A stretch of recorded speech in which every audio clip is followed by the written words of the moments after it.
Thank you for joining us for another episode of the Janice Oasis. I'm Nola Simon, and today we're joined by Renée Lindo, who is the owner of Let's Get Dressed Now. And I met Renée on LinkedIn. So Renée, would you like to introduce yourself and your business? Awesome. Well, thank you so much for having me, Nola. It's so awesome to be here. I'm glad you asked me. And when I think about, you've mentioned LinkedIn, I think about LinkedIn, and LinkedIn is such a fabulous place. Love meeting my connections from LinkedIn and really what can happen from there. So just a little bit about me. So Renée Lindo, I'm a personal stylist, and I say that I guide women on their style journeys from confused and overwhelmed to confident and killing it.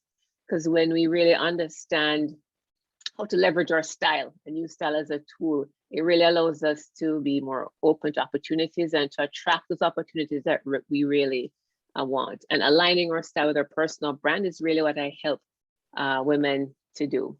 Yeah, so that's a bit about me, my background. I come from corporate, pharmaceuticals, a national sales leader.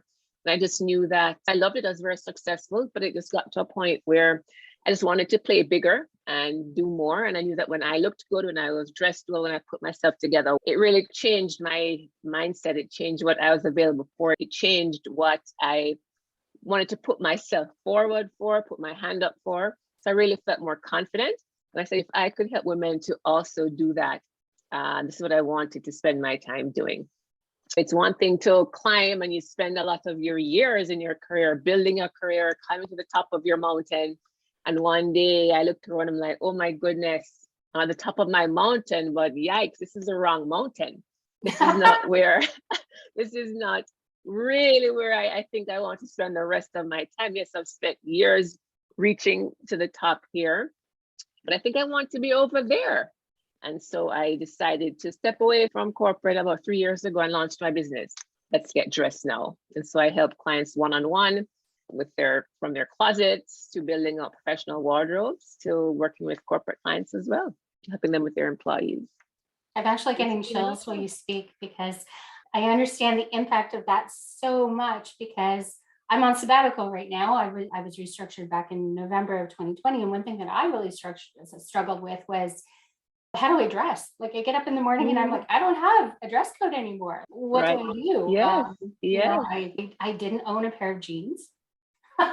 Yes. I felt weird for a bit because I was wearing dress pants just to walk the dog. And it's just, what store do I go to? Because I always used to go to like certain stores and now this doesn't fit my life. And so it's sort of like a whole pivot. And I had been working from home too, but I had kept that corporate habit of really just following the dress code, even though I'd been working from home for almost 10 years. And so that's where I've always been really interested in your content and your feed on LinkedIn. You did actually inspire my branding colors too when I started here. If you ever take a look at Renée on LinkedIn, I'll put the link in her in the show notes. She has a fabulous pink background, and a lot of her wardrobe and her sample pieces are that lovely hot pink. And so I borrowed that from you. Oh, nice. Good. I'm so glad. I'm glad it served you. But you bring up a good point. You talk about your wardrobe and what you were wearing to work. And then when your life changed, it doesn't fit anymore. And that's what we're seeing. I'm dealing with a lot with clients now after they've gone through the pandemic and life has changed, right? Even if it's your same job, but it's changed maybe in terms of how you're working, whether you're working from home fully or you're doing a hybrid or you're doing whatever it is, something has changed. And even culturally, that has also changed. What is acceptable in certain work environments, certain industries now, that has also changed. We're seeing the more what they call quote unquote casualization of work attire. And so that has changed. And the other thing that, and added to that, I should say, pre-pandemic and post-pandemic are three almost sometimes completely different feelings, different vibes, different types of wardrobe. So even if you're at the same job now that you were in 2019 or early 2020, you may not be that same person. You may not want to wear those same clothes. You may no longer resonate with that. Yeah, so your mentality has changed. Right? Yes. You need different things from clothes, right? Like you may have been that person who always wore black, And Yes. now you're that person who wants to wear Yes. beautiful bright green. Right. You can't see Renee. Exactly. Wearing beautiful bright green. Right Yes, because during this time, a lot of people have done a lot of soul searching. They're really thinking, they're thinking about life in general. They're thinking about wanting to be more intentional, or they're thinking about, how they want to show up for themselves, for their family. And that may no longer serve them. That what they wore to work, or even that job, just may not connect with them anymore. And then you add to that, of course, those extra pounds that many of us have also put on during during that time. The clothes may not fit. So there are quite a few different factors that influence, or not influence, but impact how we are showing up now, or want to show up, or choose to show up. That really needs to be talked about, or at least thought about, I should say. And that's actually all levels too. So it's a really important personal branding thing that could even help you with your progress in corporate, right? Oh, absolutely. And I talk about that a lot, Tanola, in terms of our personal brand and how we're showing up on LinkedIn, how we show up at work, how we show up in front of our clients. And some people don't understand it. It doesn't, a personal brand is not just for a person who owns a business or has something to sell. Everybody has a personal brand, whether you're an employee or an entrepreneur, and it follows you wherever you go. So it is so important that you, as the person, you represent your brand. It's why people spend tons of money creating their marketing assets, creating a resume writer to fine tune their resume, make it all fabulous and beautiful, all the great words. But then they don't think about how they're showing up. How are they representative of the marketing assets, if it's a business person, or that resume? Because when the two meet, whether you go for an interview, or you're at a meeting, or you're meeting your client, if what they see in the marketing pieces or your resume doesn't align with how you show up and what they think you should look like, or what they expect, I should say, more they expect of this role, then you have a disconnect. And right or wrong, yes, we should not judge people. That's not right. Nobody wants to feel like they're being judged or that they're judged. But a part of human nature is just first impressions. People's people, and you just think whatever from your background and your experience. And so it's important that, go ahead. It's storytelling, right? So it's like, does the story flow? Fit, right? yeah. Or do you fit into the story that you're presenting? And if you don't, why not? And what's wrong? Exactly. And it's just the way the human brain is wired. Yes, exactly. And that's the point, because then the human brain won't have to make a decision. It wants to be right. So it's looking for all of the pieces to make their initial decision.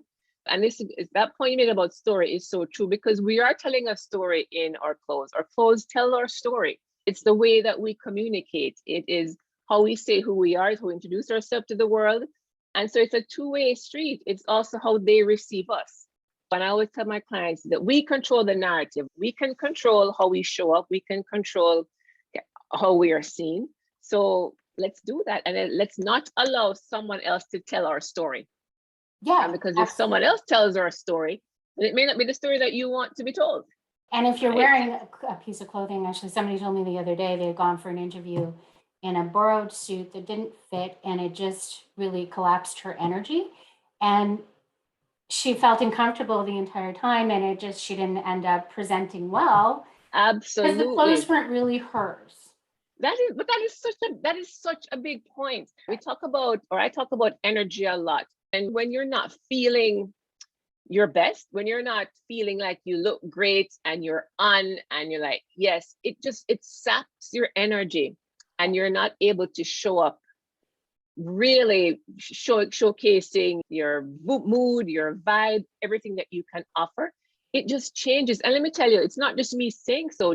There's actual data that talks about, it's called enclosed cognition, that talks about how the clothing that we wear changes what we're available for. It changes what we feel we can accomplish. It changes our mood, all of that. You may just say, oh, it's just clothes that you put on, but it changes. Just like you think of a power suit. Yes. You put a power suit on and it gives you, there's no magical energy in this power suit when you put it on, because it fits well, it fits your body, you feel fantastic, it's in your winning color. When you put that baby on, my goodness, it just changes your vibe, right? Yeah, it's funny It's because so I was going to powerful. go power suit too. Thank goodness we don't have shoulder pads like we used to in the 80s. I'm really dating myself now. Shoulder pads are coming back. Maybe Shoulder not pads are as coming back. severe. Oh Maybe no. not as severe, but Oh well, shoulder pads, yeah, more defined shoulders, yeah. yeah. Defined shoulders I can handle. Yeah. If you're up to my ears, maybe not. But Oh yeah, no, that's no. And in case you actually wanted to know whether Renee's advice works, you should know that LinkedIn has picked her for the Creator Accelerator program. And she was also recently featured in Dan Roth's newsletter. He's the editor-in-chief for LinkedIn. And so he had picked her and featured her and her advice about fashion. So if that helps you with in terms of whether her advice is something you want to follow, then that's definitely something that influenced me. I'm very, very, very happy for her. Thank you. And I think also from that article, thanks for bringing that up, Nola, because I was really glad to see that. But I think what they were talking about as well, how as a business person, how you use LinkedIn to change your business or something like that. Like something that's even how we met. So something that I really decided to do. I think when I decided to really move in on LinkedIn and really spend some time there, I said, okay, it's great to have all these connections, but then what does that mean? Because I really didn't know these people. But I said I really wanted to get to know my network better. I really wanted to bring my network to life. And so I reached out to folks who I thought were interesting, who were engaging with my content, just to get to know them for a quick chat. And I have to tell you, that's so powerful because many of the folks who to this day continue to engage and we have good conversation on LinkedIn are people who I reached out with and who there's some type of connection. Yeah, right. exactly. So because they know, because we spoke for 15 minutes, they know who I am as a person. And so it just makes it, and either I don't know if it's obligated, but they'll see my stuff in their feed and they want to support. And likewise, I want to support them because of the person. And that just really underscores my feeling about business and in life. It's all about relationships. Yeah, no, right? It absolutely is. But there's also credibility to that too. I was actually watching an interview this morning and the person being interviewed was talking about negotiation. And they actually said they had two groups. One group actually talked to each other and got to know each other a little bit, maybe 5 minutes before the actual deals were struck. And then the other group just went straight into negotiation. And the group that went straight into negotiation did well, but the group that took 5 minutes to get to know each other better closed 90% more deals, and it was actually higher value. Oh, that's so powerful. Of the power of connection. And so there's definitely strength to that process. And I think that's incredible the way that you've been able to do that. That is so powerful. I powerful. remember we did that briefly too. I think it was a 15-minute thing, but it's like, hey, exactly. Renee's super cool and she's definitely everything that she says in her content. So thank you. Thank you. I always love it when you pop up in my feed. So thanks. And likewise, I love your content as well. Oh, thank you. Well, I learned so much. Actually, since we mentioned that, let's talk about hybrid work. So the key for hybrid work, what's your best advice in terms of creating like a capsule wardrobe that transitions from the time that you're at home, whether you're parenting or with your fur babies or whatever it is you do at home while you work at home, and then taking that and putting that into the office without spending, huge amounts of money to have two sets of wardrobe. Right. Exactly. Hybrid work that's what it's going to be, I think, for most employers, most ways of moving forward with work. And of course, better than I do. There's going to be some type of merge between home time or even just being virtual and being face-to-face. And so we've been 2 years or so of sweatpants and just very casual clothing. Yep. So now you have to show up for work. And I mentioned before, a lot of companies they've relaxed a lot of their dress codes. So what we're seeing is really more of a balance between being comfortable, but also being polished. So comfortable, and that's what I'm coining the hybrid attire, hybrid working clothes. Clothing that is appropriate for you to be on your virtual calls and meetings and still be comfortable at home. and then being able to wear those same clothing into the office. So we may not be doing, as an example, we may not be we may not be wearing suits, full suits, because it may read too formal, but instead for women, maybe it's more of a sweater type jacket that has stretch and that's comfortable, that you can still wear, but you still have some type of structure to it. Or even maybe a bomber jacket, a straight lace, straight cut blazer per se, but something that has a little bit more move, a little bit more give. There's still a lot of emphasis on being comfortable, right? We want comfort, right? We want to still show up well and look polished, but comfort is still very important. Even if you look at the trends in terms of what we're wearing, that oversized trend is there, whether it's oversized jackets, blazers, loose pants, loose, baggy, wide leg pants.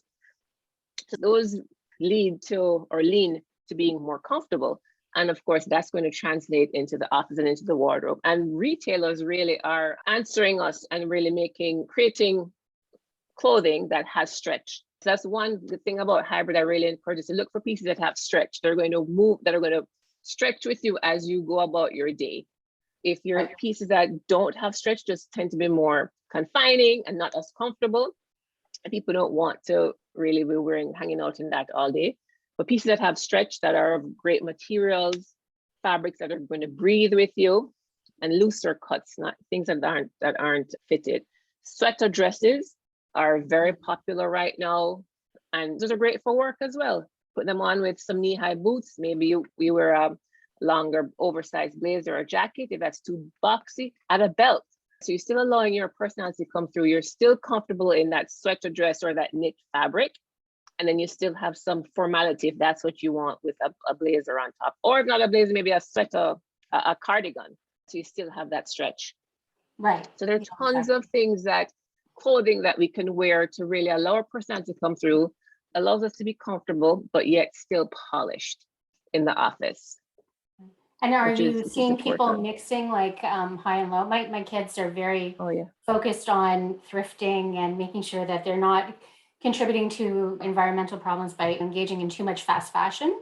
So like, how do you advise mixing and matching to create like a wardrobe that's sustainable? Yes, big fan of proponent of mixing high and low.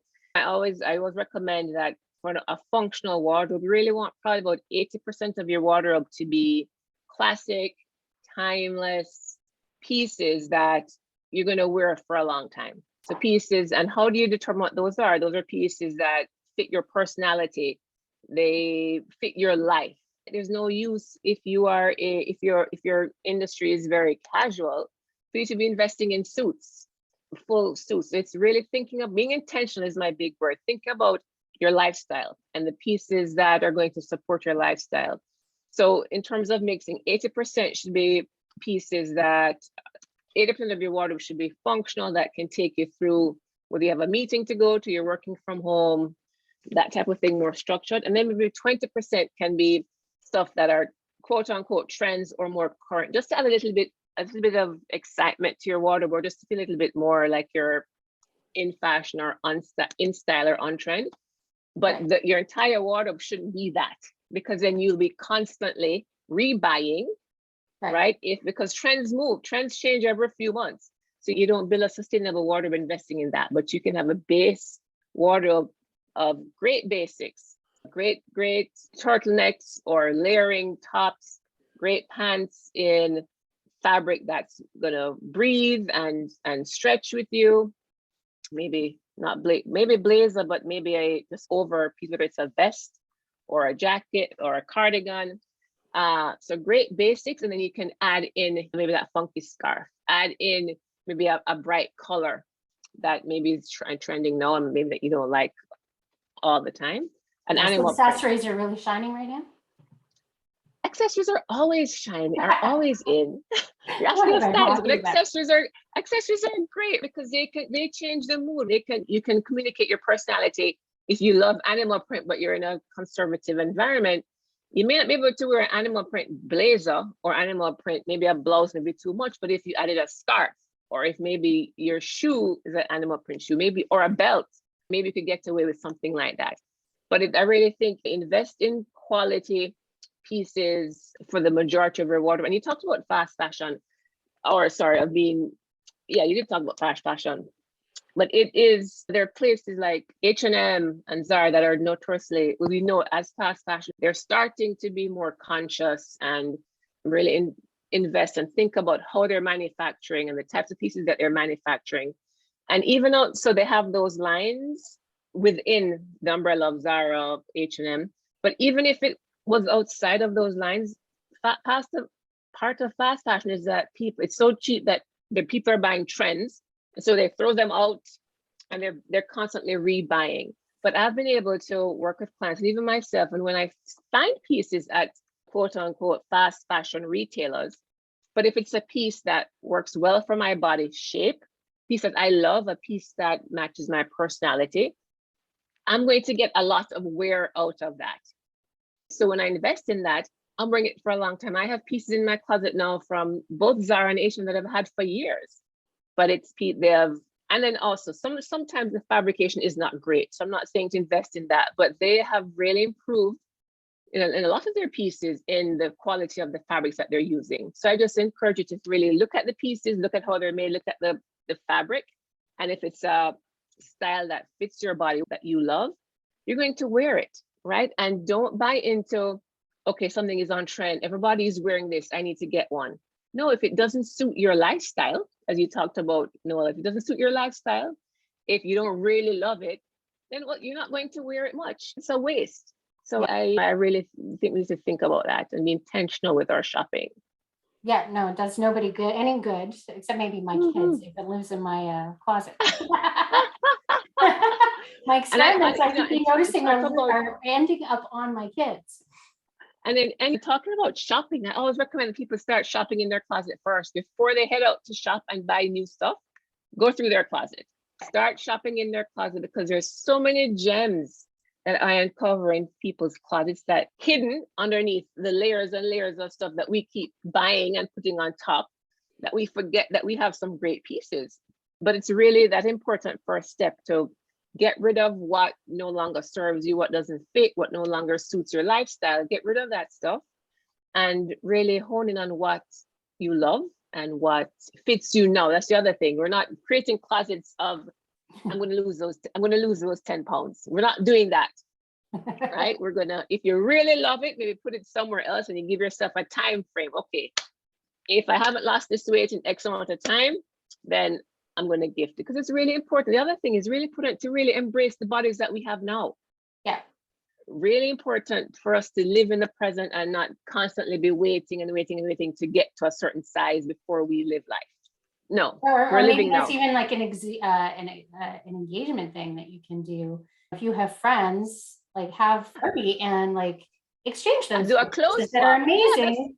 That might fit somebody else that you know. Yeah, that is a thing, right? People do those clothes swaps where they'll do that and meet and change clothing, and it's brand new to you and brand new to everyone else, and you get to you don't spend any money. Yeah, exactly. That's thank you. So let's talk about shoes. I had somebody on my Instagram the other day, and she got brand new shoes. They were sneakers. They were a silvery goldy thing. And I'm like, hey, did they change the dress code to the left? She's like, no, but I got to sneak it in and try it anyway.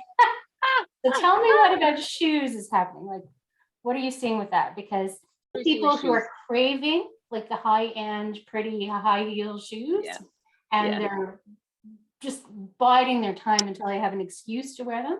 And then I've seen people who never want to wear high heels again. And I would be in that group. Yes, I've done several polls on LinkedIn, or maybe a few polls on LinkedIn asking about shoes. I've seen articles talking about heels versus flats, and I've posted that. And I'm seeing the same thing. We have two very distinct camps. Yeah. We have the people who cannot wait to get their feet back into some heels because they've hated not being able to wear them. And then we have those who are like, they would not want to be anywhere near a pair of stilettos. Some of them, their feet can't even get into their shoes anymore. I hear that quite a bit. Like, oh, my feet can't even get into those shoes. So we have two camps. For me, I like my heels.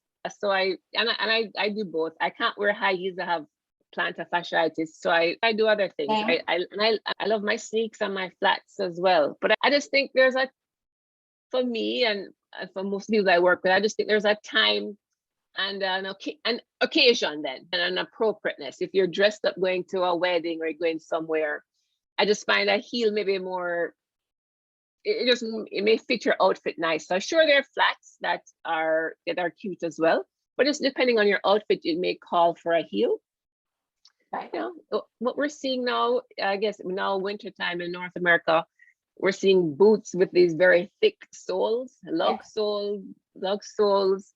You either hate them or not. I was not a fan starting off. Like, these are so clumsy. They don't. But I have to tell you, they have grown on me. I think I have either 2 or 3 pairs of them. Oh, really? Yikes. Yes, not the big chunky ones, but there's a sole and there's some lug going on, but not over the top. So you don't look like you're going to be like a lumberjack hiking in the backwoods. Yeah, no, but it does. So and that's the other thing with trends, right? You see the trend, but then you say, okay, how can I make it work? I can't go all the way, but I do want to. You may want to participate so that you still feel current and you still like, you still want to feel like you're current. And so you can do it, but maybe not the full way. And the other thing is, don't feel like you have to participate if there's a trend that or that doesn't jive with you, right? I think it's okay to say, no, I'm going to sit that one out. Yeah. I'm going to sit that one out. That just doesn't work for me, my lifestyle. Nah. But yeah, so we're seeing boots, and I'm seeing both that lug sole, and I'm also seeing stiletto boots. Lots runner type shoes, runners, sneakers, right? Seeing lots of those moon boots. Moon boots? Oh, I'm seeing those. Yes, I've seen those quite a bit. You wear that with high end. You wear that with the blazers with the enhanced shoulders? Well, that's one that I'm going to say I'm going to pass on. Moon boots, I can't do that. But I've seen them with pants and blazers. Yeah. Cool. Yeah, I think that's honestly a whole trend that's really going on with the World War II. It's a personalization, right? That's happening in the world. Yes. And like people are used to streaming, like they watch Netflix and they choose exactly what they want. And I think there's a demand to be able to do that at work, and that it only makes sense that it's really filtering down into clothing. That's such a great point, because I think as we talk about fashion and style, as a personal stylist, it's a big thing for me is that I want people to be confident in their personal style and what they love and what they resonate with. Yes, we have the trends, and yes, you have the fashion, but I don't subscribe to people being trendy. I think there's a difference between, there is a difference between being trendy and on trend, and at least knowing what is trending so that you can feel current.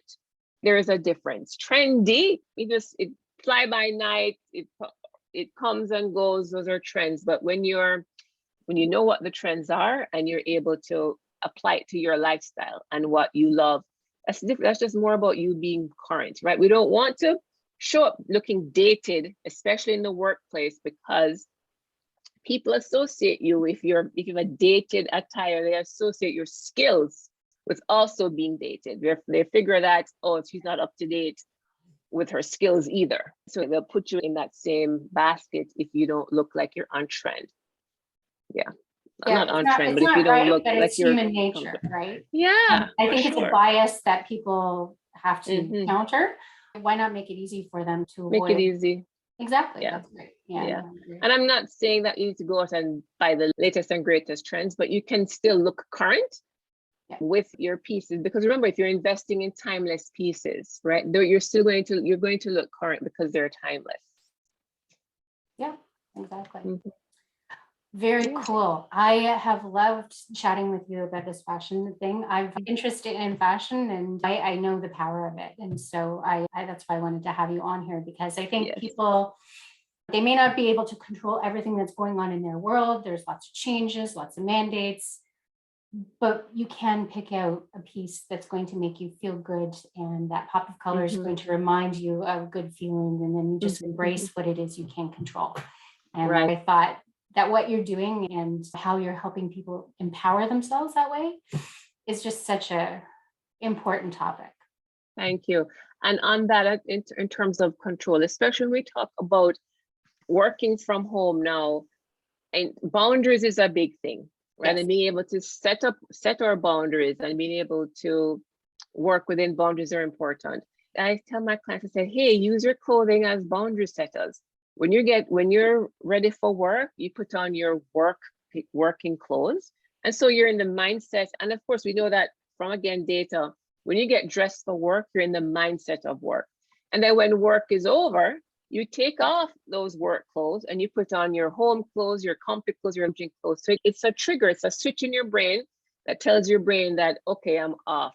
And that really helps, because when we started in the pandemic, and a lot of complaints, and we've heard from employees that work was consuming their life, work was taking over their home life. You have the videos, people can see their homes and all of that, but then also the time they spent working, and they were just felt like they were always on. So when we change our clothes, that can just be your switch to say, hey, I'm off work now, and now it's family time, home time. So that has also been quite helpful. It's also a visual cue too. So for like your family is like family, they see you in work attire and they know what your work attire is and how that differs from your home stuff. It's almost like a visual cue for them to say, okay, I've got to respect that this is such a good point. Yeah. Exactly. Right? Such a good point. Especially if you have younger kids, you can train them to know, okay, when mommy has these clothes on or we're dressed this way, it's work. You have to be really quiet. You can't be here. Those types of things, so that they can see. And then when I'm in these types of clothes, mommy is on. Right, exactly. Right? Even if you put on like a special bracelet or a ring or whatever, just so that there's a cue. And what I would love people to really understand is that our style is a tool. It's a tool that we can use it gets us from, it's a tool to help us to accomplish something. So when we're intentional about our style, intentional about how we show up, it's powerful, right? We use it as a tool to communicate and tell people about us and what we value, what we expect. And so it tells them how to respect us. It communicates, even before we speak, it tells them something about us by just how we show up. And that's how I help clients when we work on closets, to building out their wardrobes, to creating a lookbook and all of that. It's really helping them to align their image and how they're showing up with their personal brand and what they want to be known for in work and life. Yeah. And if you're respecting yourself, you're also teaching people how to treat you. Right. Yes, so absolutely. Such a great point. Yeah. Such a great point. I love that. That's super cool. Yeah. Awesome. All right. I think we're coming to the end of our time. Was there anything last? No, I think that's it. If anybody has questions about their style or how they're showing up, or they're not quite sure what hybrid looks like for them or what it could look like, please reach out to me. I'm on LinkedIn, Renée Lindo, Instagram, under my company, Let's Get Dressed Now. Sometimes I share a similar thing. Sometimes it's a little bit different. So follow me on both places. And yeah, always happy to help and have that conversation about style. It's such a powerful tool, and I just wish more people tapped into that to realize the power. Yeah, and to scale that, if you have an employer and you're interested in this topic, talk to your employer about whether you can actually bring Renée into your employee resource group. I'm sure she'd be happy to speak to fantastic. Do this at scale and talk about Yes, thank you. And it's a good point, because I am speaking to quite a few employee resource groups now, just even on planning out next year and the topics that we're going to talk about, because this helps employees. It helps them in terms of just their whole their mentality around work and being more positive about going to work and how we can use our clothing to do that. Yeah, but it also helps employers too, because if they're creating an environment where people feel comfortable and there's a draw, it makes that transition easier as well too. So I'm so glad to hear that you're talking to employee research groups. Yes, that's a really great thing. It helps everyone, right? Because if you have great, happy employees, they're going to have more production, right? They're going to be more productive. They're going to want to do work. They're going to want to be engaged. And they know that you have support in place to help them to be their best. So it helps, everyone is helped. Very cool. Who knew the power of clothing? Yes. All right. Yes. Well, thank you Thank again. And you. I will make sure that all of your contact information is in the show notes, and we'll have full transcriptions there as well. And Awesome. feel free to Thanks, interact with Nola. This me. was great. Yes. Thanks for Thank you having so me. much. Take care. Bye. Bye.